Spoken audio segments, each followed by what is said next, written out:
तो हेलो बच्चों, कैसे हैं? उम्मीद करते हैं आप अच्छे होंगे और आपकी पढ़ाई अच्छे से चल रही होगी। मैं विनोद सर आपका ब्राइट फ्यूचर क्लासेस में एक बार फिर से स्वागत करता हूं। तो बच्चों, हमारा अवकलज के अनुप्रयोग चल रहा था, तो इनमें हम एक्सरसाइज 6.1 को सॉल्व कर रहे थे। तो आज के क्लास में जो भी क्वेश्चन इस एक्सरसाइज के बच गए थे, उन सभी क्वेश्चन को हम एकदम आसान तरीके से सॉल्व करेंगे। तो आपको हम बता चुके हैं ये एक्सरसाइज बहुत ही इंपॉर्टेंट है, इससे कम से कम एक क्वेश्चन जरूर पूछा जाना है। तो बहुत ज़्यादा क्वेश्चन भी नहीं है इसमें, कम क्वेश्चन है, कम से कम आपका 4 नंबर इस एक्सरसाइज से फिक्स हो जाएगा। तो आप लोग अच्छे से इसको पढ़िएगा और इससे रिलेट जो भी और क्वेश्चन आपके बनते हैं अन्य बुक के, उन क्वेश्चन को भी आप लोग जरूर सॉल्व करेंगे। तो अगर आपको क्लास अच्छी लगती है तो आप लोग क्लास को ज़्यादा से ज़्यादा शेयर करिएगा। तो आइए हम क्लास को स्टार्ट करते हैं। तो देखिए, आज क्वेश्चन नंबर 13 से हम सॉल्व करेंगे। तो क्वेश्चन नंबर 13 में क्या है, ये थोड़ा सा अलग है क्वेश्चन और क्वेश्चन के मुताबिक। तो देखो, कह रहा एक गुब्बारा जो सदैव गोलाकार रहता है। तो एक बात यहाँ कंफर्म हो गई, जो गुब्बारा है वो गोलाकार है। वैसे भी अगर गुब्बारे की कहीं पर भी बात होती है तो वो गोलाकार ही रहता है। परिवर्तनशील व्यास, यानी कि व्यास यहाँ डायमीटर आपको दिया गया है। यक्स के सापेक्ष आयतन के परिवर्तन की दर बताना, आयतन में परिवर्तन की दर बताना है। तो जो गोला है उसमें एक तो त्रिज्या होती है, दूसरा उसका आयतन इसमें निकालना है। तो हम मान लेते हैं, माना गोलाकार गुब्बारे की त्रिज्या, गोलाकार गुब्बारे की त्रिज्या r तथा हम आयतन क्या मान लिए b, क्योंकि इन्हीं दोनों में आपको परिवर्तन निकालना है। अब जो दिया हुआ है उनको हम निकाल लेते हैं। क्या दिया है? परिवर्तनशील व्यास दिया हुआ है, तो हम व्यास लिख लेते हैं, यानी d हमको दिया है 3/2 2x + 1 दिया है। तो आयतन निकालने में व्यास की कहीं जरूरत नहीं पड़ती है, तो व्यास से हम इसकी क्या निकाल लेंगे? त्रिज्या निकाल लेंगे। त्रिज्या r यहाँ निकाल लिए। त्रिज्या क्या होती है? व्यास की आधी होती है। आधा करेंगे तो 1/2 मल्टीप्लाई हो जाएगा, तो ये हो गया 3/4 2x + 1। यहां से हमको क्या मिल गई? त्रिज्या मिल गई। अब हम क्या निकालेंगे? आयतन। तो गुब्बारे का आयतन हम लगा देंगे फार्मूला। आयतन को b से हम डिनोट करते हैं। इसका फार्मूला 4/3 πr³ हो गया। अब सारी वैल्यूज रख दीजिए, 4/3 हो गया, पाई हो गया, और r की जगह पे आपको इसको रख देना है, यानी कि 3/4 फिर 2x + 1 और पूरे का क्या है? होल क्यूब है। तो अभी हम सिर्फ इसमें क्या किए? आयतन का फार्मूला लगा दिए और जो हमको त्रिज्या दी गई थी उस त्रिज्या को रख दिए। अब पूरा जो फंक्शन आपका है वो x के पद में आ चुका है, और x के सापेक्ष ही आपको क्या करना है? परिवर्तन की दर बताना है। तो थोड़ा सा इसको सॉल्व करके हम फिर अवकलन इसका करते हैं। तो b = 4/3 पाई, इस पर क्यूब लगा है तो 3 बार गुणा करेंगे, तो 3 को 3 बार गुणा करेंगे 27, 4 को 3 बार गुणा करेंगे तो 64, और फिर ये हुआ 2x + 1 का होल क्यूब। तो इसमें हम a + b का होल क्यूब लगा के नहीं खोलेंगे, ऐसे ही इसका अवकलन कर देंगे। इसको काट दीजिए, 3 × 9 = 27, 4 से काटेंगे तो 16 × 4 = 64 है। ऊपर बचा 9, ये बचा 16, ये बचा पाई, ये 2x प्लस का क्या हो गया? Whole cube. अब इसका कर दीजिए आप x के सापेक्ष अवकलन। तो x के सापेक्ष अवकलन करने पर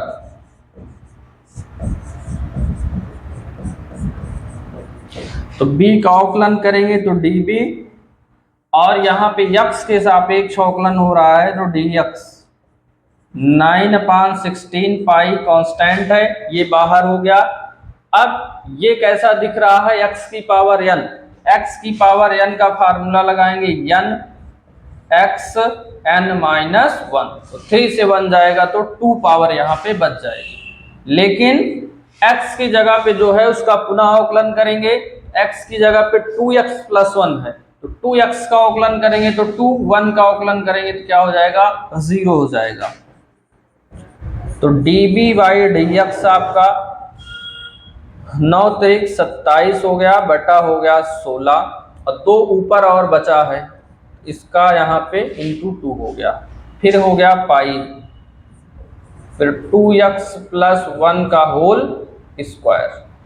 तो 2 से काट दीजिए, 2 × 8 = 16, तो यहाँ आ गया 27/8 पाई, और फिर आ गया 2x + 1 का होल स्क्वायर। अब यहाँ पे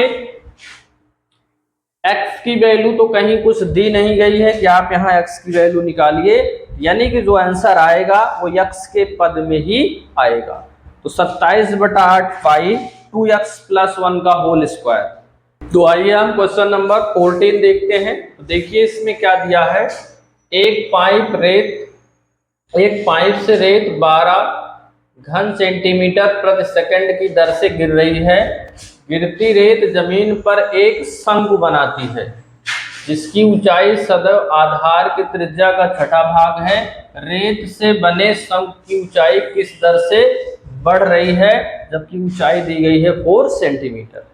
तो आप यहाँ क्या करना है, जो पाइप है वो तो बेलनाकार है, लेकिन उससे जो रेत गिर रही है उससे एक शंकु बन रहा है। इसका मतलब कि दोनों का आयतन बराबर है। जो बेलनाकार पाइप से जो रेत गिर रही है उसका आयतन और जो शंकु बन रहा है उसका आयतन दोनों सेम हो जाएगा। ये बात आपको यहाँ समझना है। फिर रिलेशन दिया है, ऊंचाई आधार की त्रिज्या का 6ठा भाग है। फिर शंकु की ऊंचाई किस दर से बढ़ रही है ये आपको निकालना है। तो जिसका जिसका यूज हो रहा है इस क्वेश्चन में उन सभी को हम क्या करेंगे, मान लेंगे। तो देखिए क्या मानते हैं हम, तो शंकु की त्रिज्या की बात हो रही है और ऊंचाई की बात हो रही है। तो शंकु की ऊंचाई h, त्रिज्या r तथा आयतन इसका क्या मान लिए हम, v मान लिए। तो पाइप से रेत 12 घन सेंटीमीटर प्रति सेकंड, यानी आयतन में परिवर्तन की जो दर दी गई है वो 12 घन सेंटीमीटर प्रति सेकंड दी गई है। अर्थात dB/dt आपको दी गई है 12 घन सेंटीमीटर प्रति सेकंड दिया हुआ। और दूसरा रिलेशन दिया है कि जो ऊंचाई है वो त्रिज्या का 6ठा भाग है, यानी कि r/6 है। यहां से अगर h की वैल्यू आप निकालें या r की वैल्यू यहां से आप निकालें तो हो जाएगा 6h। एक रिलेशन ये मिल गया। तो अब जो दिया होता है उसी का फार्मूला यूज करना है। तो आयतन में परिवर्तन दिया है तो आयतन का फार्मूला आपको लगा देना है। तो शंकु का आयतन, तो आयतन को हम b से प्रदर्शित करते हैं वॉल्यूम, और इसका आयतन हो गया 1/3 पाई r²h।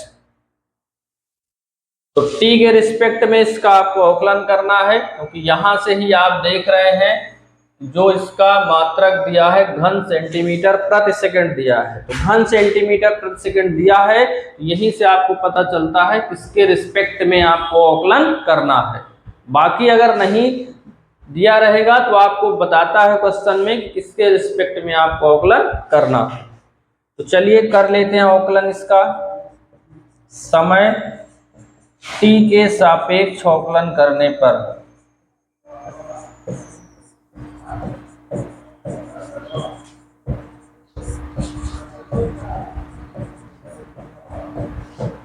ये हो जाएगा dB/dt इज इक्वल टू 1/3 पाई।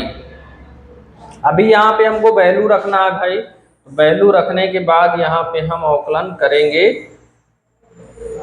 तो चलिए यहाँ पे हम क्या करते हैं, वैल्यू रख लेते हैं 1/3 पाई r की वैल्यू है 6h यहाँ पे है, तो 6h रख लिए का होल स्क्वायर इंटू h। 1/3 पाई 6 का square 36 into h square into क्या हो गया h हो गया। तो b बराबर, तो 3 से तो आप काट दीजिए, 3 एकम 3, 3 दूना 6, ऊपर क्या आया 12 पाई h स्क्वायर और h का गुणा कर देंगे तो h क्यूब हो जाएगा। तो देखो ऊंचाई में ही परिवर्तन निकालना है और जो हमारा फंक्शन बचा वो ऊंचाई h में ही बचा है, r यहाँ पे अब नहीं है क्योंकि r की वैल्यू रख दिए। अब आप इसको क्या करना है, t के रिस्पेक्ट में इसका अवकलन कर देना है।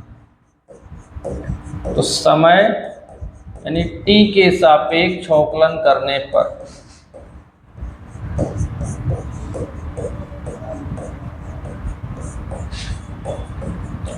तो t के सापेक्ष करेंगे तो dB/dt 12 पाई तो आपका कांस्टेंट है, h क्यूब का करेंगे तो x की पावर n का फार्मूला यूज होगा, तो क्या हो जाएगा 3h स्क्वायर, मल्टीप्लाई करेंगे तो 36 पाई h स्क्वायर। और क्या करना है, h का t के रिस्पेक्ट में अवकलन करेंगे तो dH/dt भी भाई यहाँ पे हो जाएगा, तो dH/dt।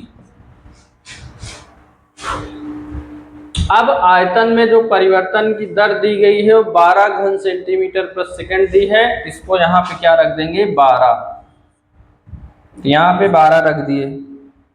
चाहे तो 12 से यहाँ काट सकते हैं, 12×3 36 यहाँ पे आप काट भी सकते हैं। तो अब देखिए dH/dt की वैल्यू निकालना है, तो dH/dt आपकी क्या हो जाएगी, यहाँ पे तो 1 बचा, यहाँ पे 3 बचा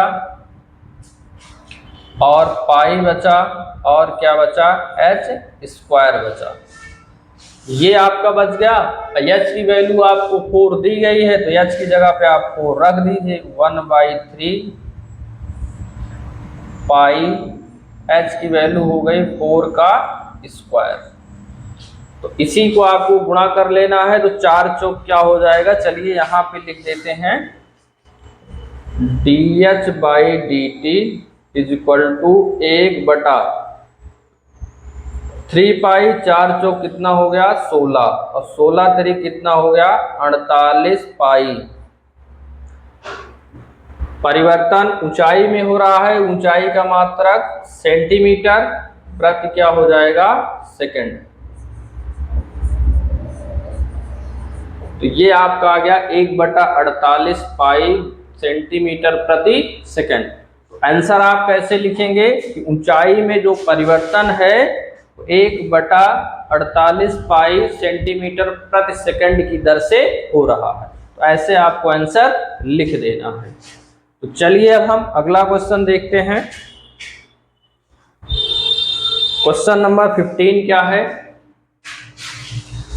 एक वस्तु की इकाई के उत्पादन से संबंध कुल लागत CX कॉस्ट प्राइस आपको दी गई है 0.007 x³ minus 0.003 x² plus 15x plus 400 से प्रदत्त है। सीमांत लागत ज्ञात कीजिए जबकि 17 इकाइयों का उत्पादन किया गया है। तो सीमांत लागत आपको इसमें निकालना है, तो जो आपको फंक्शन दिया है सीमांत लागत आपको निकालने के लिए उसका क्या करना है, x के रिस्पेक्ट में अवकलन कर देना है। सिर्फ यक्स ये बता रहा है कि जो फंक्शन है वो यक्स के पद में है, बाकी ये सिर्फ सी ही है, ये आपको ध्यान रखना है। ये अलग से कोई यक्स नहीं है, यक्स के पद में दिया है ऐसा कुछ बता रहा है ये।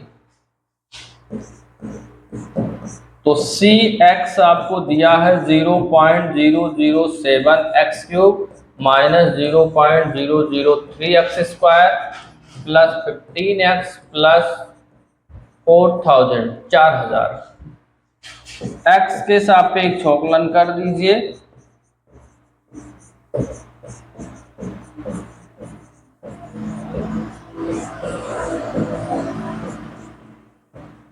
तो c का करेंगे तो dc x के सापेक्ष हो रहा है तो dx, और यहाँ जो कांस्टेंट है 0.007 और x क्यूब का करेंगे तो 3x स्क्वायर अवकलन हो जाएगा।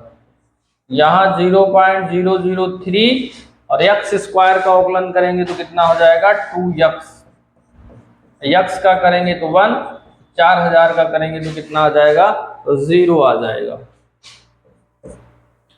तो इसका गुणा करेंगे तो 7 त्रिक 21 एक्स स्क्वायर, इसका करेंगे तो 3 दूना 6 0.006 एक्स, और इसका करेंगे तो क्या हो जाएगा 15 हो जाएगा। तो dc अपान dx जो आपका आया वो कितना आ गया, ये आ गया। तो बताना क्या है, सीमांत लागत ज्ञात करना है। तो एक तो सीमांत लागत आपकी x के पद में ये हो गई, लेकिन बताना है कि 17 इकाइयों का उत्पादन किया गया। तो जहां x है वहां आप क्या रख देना है 17 रख देना है। तो जब x बराबर क्या रख देना है 17, तो रख दीजिए यहाँ पे। तो dc upon dx is equal to 0.021 x की जगह पे 17 का स्क्वायर माइनस 0.006 x की जगह पे 17 प्लस कितना हो गया 15 हो गया। इसी को सॉल्व करना है तो 0.021 और 17 का स्क्वायर करेंगे तो 289 हो जाएगा। अब यहाँ पे 17 का गुणा कर लीजिए तो 17 छक्का कितना हो जाएगा 102 हो जाएगा, प्लस कितना है 15 हो जाएगा। अब 21 का गुणा इसमें आपको कर लेना है तो 289 का गुणा करना है 21 में, तो 1 9 8 2 2 9 18 2 8 16 1 17 2 दूना 4 1 5 9 8 8 16 हो गया, 7 2 9 1 10 हो गया, 5 1 6 हो गया। दशमलव लगना है 3 स्थान पे, यह आया 6.069 माइनस 0.102 धन कितना हो गया 15।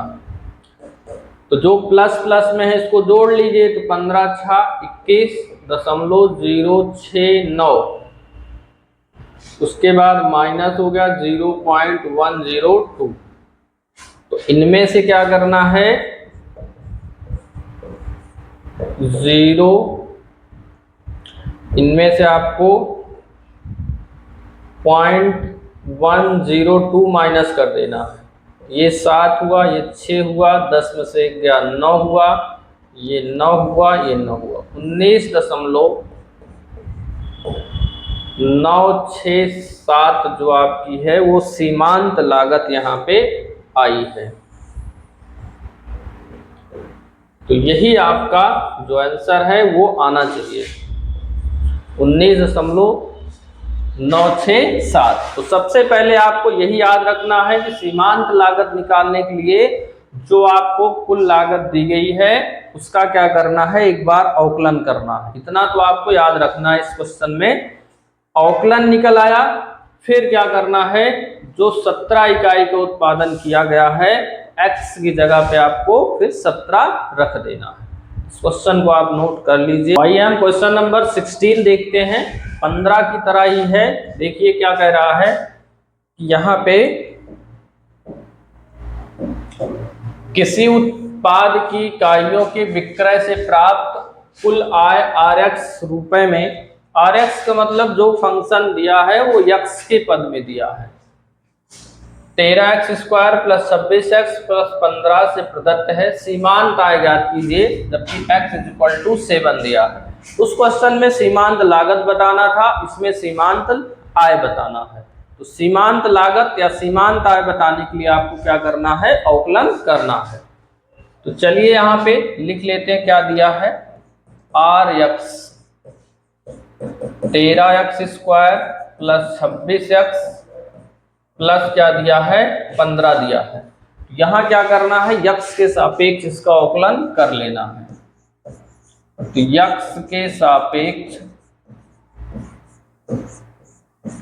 अवकलन करने पर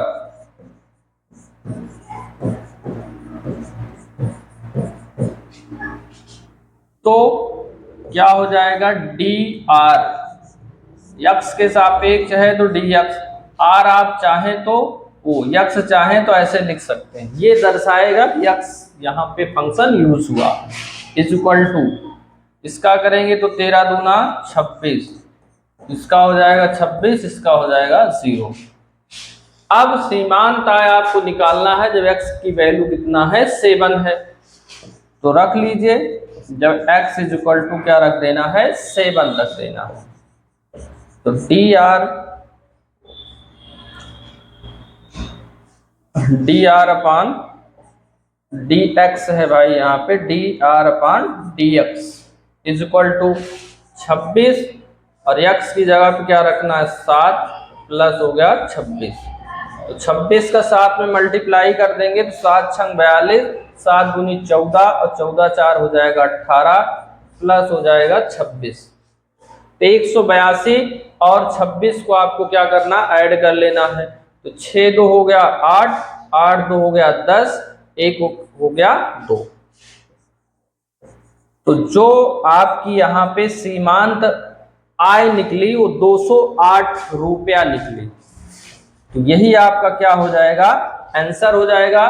तो आप इस तरह से भी लिख सकते हैं, सीमांत आय बराबर 208 रुपया। तो यही आपका आंसर आ गया, इसको आप लोग नोट कर लीजिए। तो चलिए हम अगला क्वेश्चन देखते हैं। तो क्वेश्चन नंबर 17 क्या है, लास्ट क्वेश्चन आपका है, एकदम छोटा सा क्वेश्चन है और ये ऑब्जेक्टिव टाइप में आपको दिया हुआ है। तो वृत्त की त्रिज्या r is equal to 6 centimetre पर के सापेक्ष क्षेत्रफल में परिवर्तन की दर पूछा। यहाँ पे वृत्त की बात हो रही है, तो वृत्त में क्या है, त्रिज्या है और उसके क्षेत्रफल में परिवर्तन की दर पूछा है। तो हम क्या करते हैं, मान लेते हैं, माना वृत्त की त्रिज्या, तो वृत्त की त्रिज्या को हम r मान लिए और क्षेत्रफल को हम क्या मान लिए, a, एरिया का पहला ले लिए a। तो यहां पे क्या करना है, क्षेत्रफल का फार्मूला यूज करना है। तो वृत्त का क्षेत्रफल,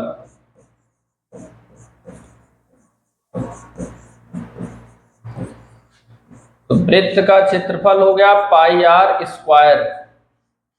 तो यहां आपको क्या करना है, r के सापेक्ष ही इसका क्या करना है, अवकलन करना है, t के रिस्पेक्ट में नहीं करना है आपको। ये बोला है यहाँ पे कि r के सापेक्ष। तो अगर क्वेश्चन में आपसे बता दिया कि r के सापेक्ष करना है तभी r के सापेक्ष करोगे, नहीं बोला है वहां से आपको मात्रक देखकर पता लगाना होता है कि किसके सापेक्ष अवकलन किया जाएगा। तो r के सापेक्ष अवकलन कर दीजिए। r के सापेक्ष अवकलन करने पर